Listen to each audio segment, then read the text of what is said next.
Hey, it's Hunt. You found Hunt on Saints. We're talking black and gold football. Do us a favor. Hit the like button, share your comments below, and hit that subscription button so you can get all of our content.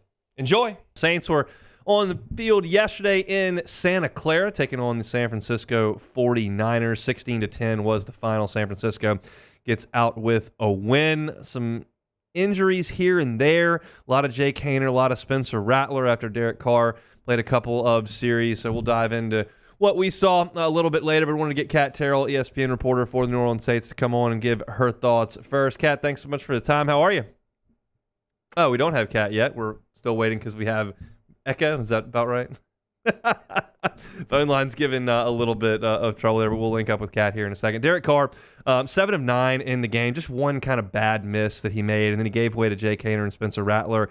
And quite frankly, those guys kind of looked like inexperienced quarterbacks. Some indecision, holding the ball a little bit too long, result in a turnover. It didn't look as good for those two guys as it did potentially in the opener.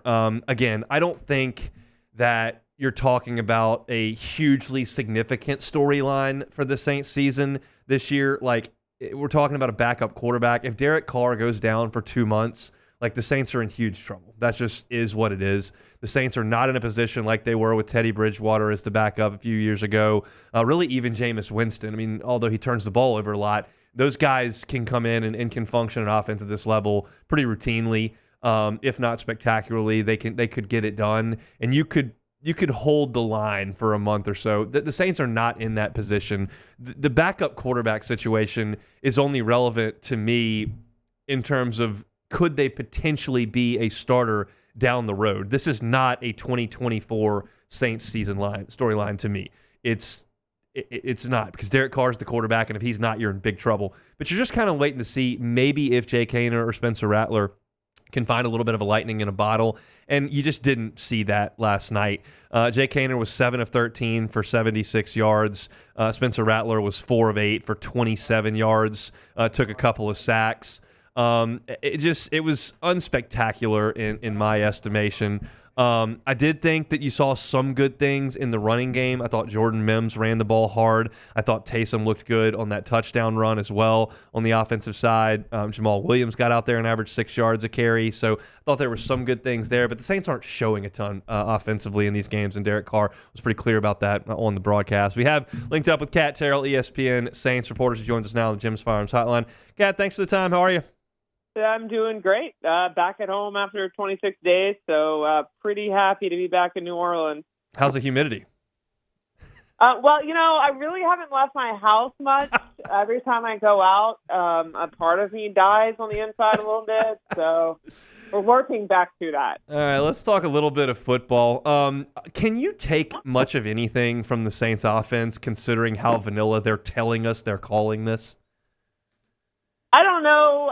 I was pretty concerned that there was 4 straight drives dating back to last week that ended in punts. I mean, I was making a joke online that the first team needed to be sent back out there until they actually did something. And obviously they responded, because they read my Twitter, sure. With that 16-play drive. And that was a good drive. I thought that there were some good things. The protection held up. The run game was a little bit better. But, yeah, I mean, I still have reservations about this offense, but I think a lot of those reservations come with the question about the offensive line. Yeah, let's stick to offensive line. I mean, what is your main takeaway from camp and then a couple of preseason games with this group? I feel like I say this a lot, but I feel that the team is kind of still largely in the same place with that particular group as they were last year. I guess if you switch the sides of the tackles, you know what I mean? So you have Fuaga on the left side, and he's been great, I think. He's going to have his rookie growing pains, but when he gets back from injury, obviously he's the day one starter. The right side is the one where I just have no idea. Do they stick with Trevor Penning? It seems kind of stubborn because Penning has been so up and down this camp, but there's not really anyone waiting in the wings to take over that spot.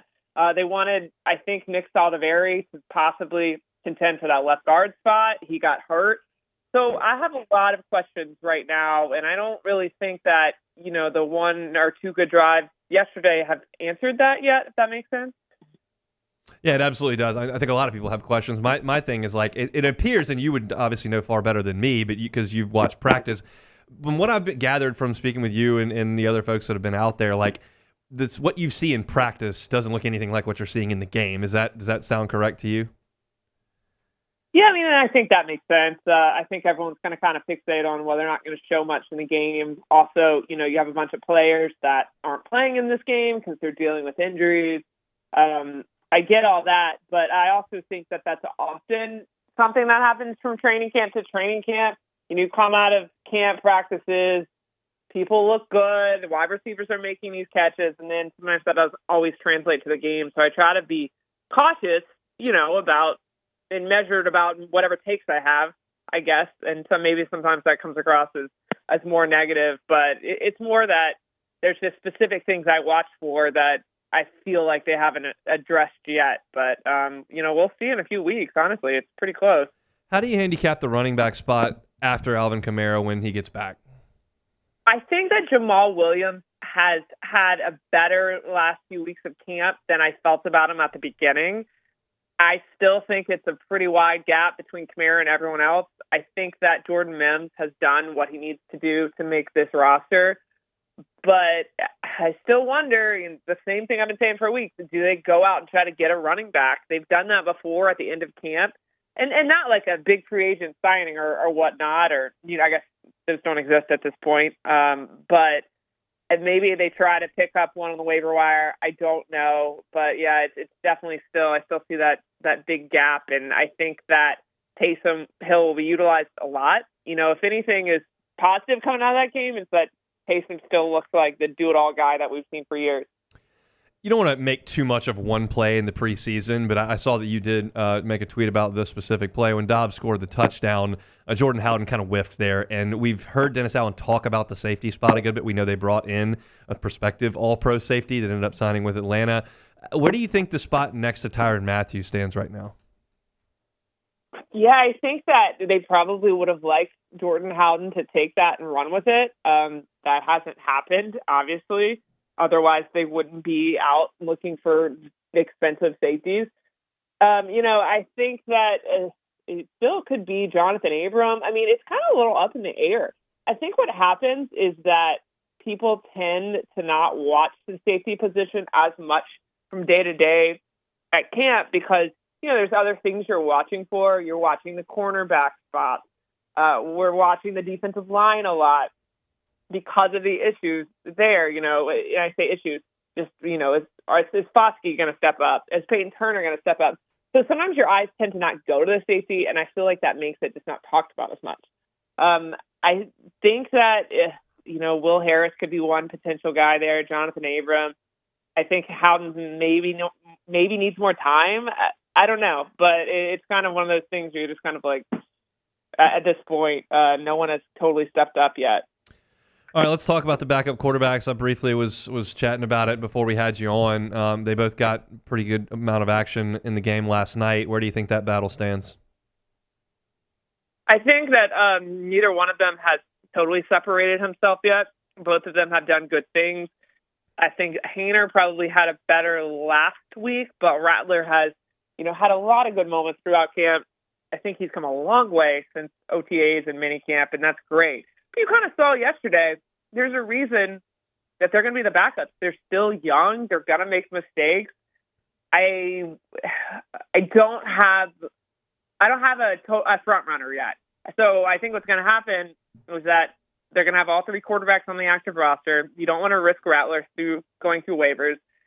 And maybe Haener, just having a year under him, would have the nod if something were to happen, but you also have Taysom Hill, I guess, if they ever have an emergency. That's not really a great answer, I know, but it's kind of been, back and forth throughout camp in my mind. I think that's kind of the page that everybody's on at this point. This is kind of a big picture deal. You can take it whichever way you want, but as far as the injuries go, the list is very, very long. Is there one or two that are more concerning to you? That's a good question. Because I'm trying to go through it in my to me, I'll toss. When is Marshawn Lattimore coming back? Okay, yes, that's a good. I was trying to go through them all. That I actually was opening up my mouth to ask Dennis Allen about that the other day, and he walked off, so I didn't get out the question fast enough. Matt, he didn't hear me say it or anything. I hadn't even gotten it out.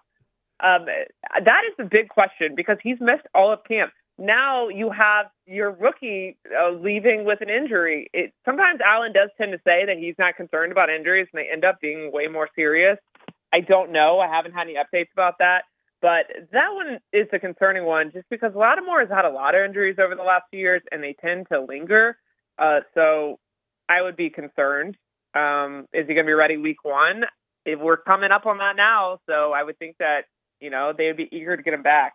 Another one that we haven't talked about a lot is Juwan Johnson, still working his way back. He's doing stuff on the sideline.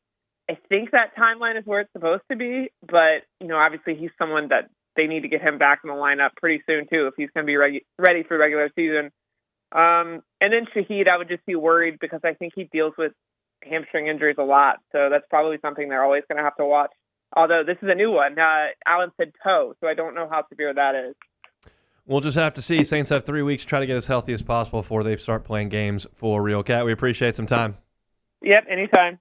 Cat Terrell, ESPN Saints reporter. You can follow her on Twitter at @Cat_Terrell. Does an awesome job on the Saints beat, and we appreciate a little bit of time here on this Monday. If you're looking for our Saints coverage, you can find it a couple different places. Hunt Palmer Show, you can find it Hunt on Saints on YouTube. You can also find it on LouisianaSports.net. Ross Jackson has a ton of pieces up from last night and also has a film study piece that he's working on today. Will get posted up at some point this afternoon. Hey, it's Hunt. Thanks for watching Hunt on Saints. Before you leave, help us out a little bit. Hit that like button, leave your comments in the section below, and hit that subscribe button so you get all our content right here from Hunt on Saints. We'll see you next time.